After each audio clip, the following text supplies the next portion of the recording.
If you're experiencing issues with a stuck update in CS2, follow these steps to resolve the problem efficiently. Step 1. Check your internet connection. Ensure that your internet connection is stable and working properly. A weak or intermittent connection can cause updates to stall. You can test your connection by trying to browse the web or run a speed test. Step 2. Restart the game client. Close the CS2 game client completely and restart it. This can help reset the update process and may allow it to continue downloading. Make sure to exit the game from the task manager if necessary.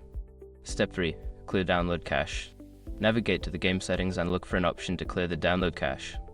This can help remove any corrupted files that may be causing the update to get stuck. Step 4. Verify game files.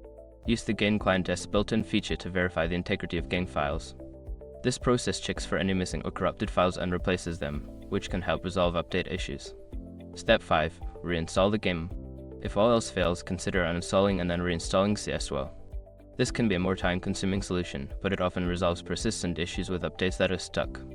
By following these steps, you should be able to resolve the issue with the update getting stuck. If problems persist, consider reaching out to customer support for further assistance.